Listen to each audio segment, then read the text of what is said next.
the United States is strangely silent right now, and let's put it into time frame. I judge it in like 12 hours ago, so it's 10 p.m. at night. That is early morning Iran time, and there was no action. 24 hours before that is what you just described, where the 4 ships tried to go through the strait, and Iran stopped them. We don't know if they fired missiles directly at the ships but it stopped it. And in response to that, the United States attacked. They launched some bombs, but apparently they didn't hit anything important. However, Iran fired a missile as a warning shot at the airbase in Kuwait, from where those flights, these combat air patrols, had originated.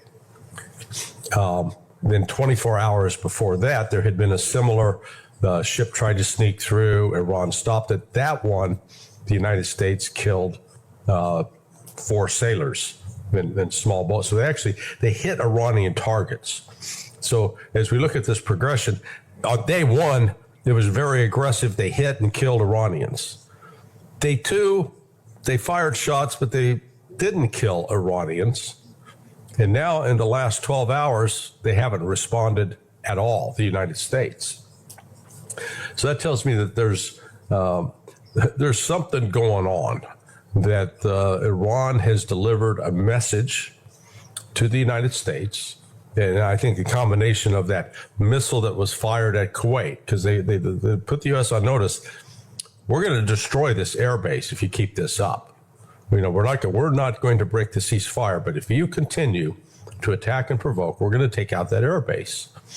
And as a consequence of that, right now we've seen at least, I don't know if it's permanent or at least a temporary standing down of U.S. aggressive missions against Iran.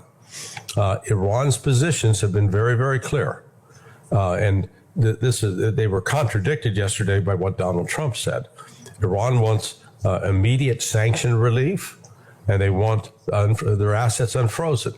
Trump yesterday said, no, there's not going to be any immediate sanctions release, and we're not unfreezing a single thing. Iran's going to maintain control of the Strait of Hormuz. Trump says, no, they're not. So despite claiming, oh, yeah, man, we're really near an agreement, if what Trump is saying reflects the U.S. position, they're nowhere near at all. But the United States keeps coming back to the nuclear issue. Iran has said, that's for discussion later. That's not for discussion now. The now issue is get the sanction relief, return the frozen assets. We'll maintain control of the Strait of Hormuz, and this war against the Palestinians and Lebanese has got to stop now.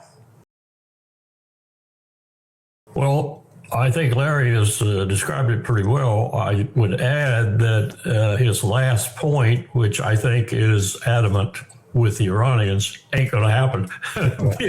Bibi is going full hog and looks like he might go for the entire country of Lebanon before it's over with. And he's even got people in Beirut now screaming and hollering because he's attacking with the Air Force assets that clearly aren't Hezbollah. Or if they're Hezbollah, it's a real stretch to prove that they are.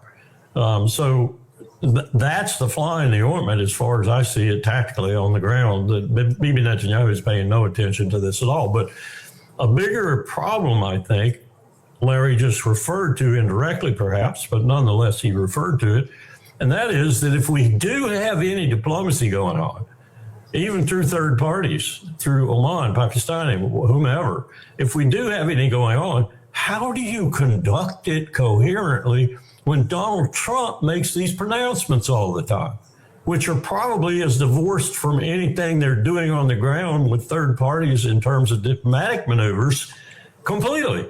So you get one person, people, exchange, whatever on the ground that forms some view of one particular issue, like, for example, the Strait of Hormuz. And then all of a sudden, Donald Trump comes out and condemns Oman or some other egregious move. How the hell do you do any coherent diplomacy with your prime diplomat, and that's what the president is supposed to be, really, making these pronouncements all the time? They're disconnected from reality and disconnected probably most of the time from the diplomacy being conducted, third party or otherwise. I don't know how you do this. I simply don't. And is it just to keep everything so confused? So essentially Bibi can do what he wants to whenever he wants to. And now he's expanded in Gaza, and he's going full bore again in Gaza. And he is talking about, this was in the Haaretz headline this morning, he's talking about 70%. How do you get 70% of Lebanon and stay anywhere near the Litani River? This is crazy.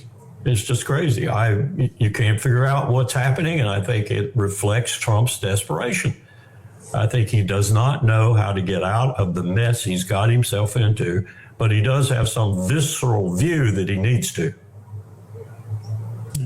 Hey, this just came across the wire from Donald Trump.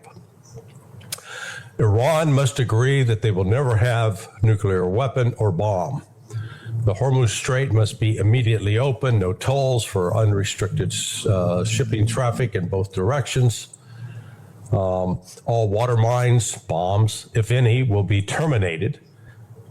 And we have removed through detonation numerous such mines with our great underwater mine sweepers. Iran will complete the immediate removal and or detonation of any mines that are left, which will not be many. Ships caught in the strait due to our amazing and unprecedented naval blockade, which will now be lifted, may start the process of heading home. Say hello to your wives, husbands, parents, and families from me, your favorite president. The enriched materials, sometimes referred to as nuclear dust, which is buried deep underground with virtually collapsed mountains, caused by our powerful B-2 bomber attack 11 months ago, sitting on top of it, will be unearthed by the United States, which it is agreed is the only country, along with China, with the mechanical capability of doing so, in close coordination and conjunction with the Islamic Republic of Iran, plus the International Atomic Energy Agency, and destroyed. Doesn't make sense, but that's what it says. No money will be exchanged until further notice. Other items of far less importance have been agreed to. I'll be meeting now in the Situation Room to make a final determination. Thanks for your attention to this matter. President Donald J. Trump. There's so much wrong with that. And who wrote it for him? I mean, yeah. A hodgepodge of Defense Department, State Department, and Trump's lackeys. I mean, who wrote that crap? The United States hasn't exploded a bunch of them, number one, but by the Department of Defense's own estimate, it's going to take 6 months to clean the mines up. 6 months, okay? So, and that's assuming that there's no threat from Iran. Iran is not going to allow the United States to come in and, quote, dig up the nuclear dust. That ain't happening. There would be, if any Iranian that agreed to that, there'd be a coup. So you've got that. And Iran has, we'll see what is actually going to be agreed upon in the Situation Room. The things that Trump says, all these other items of less importance, those are actually the key items.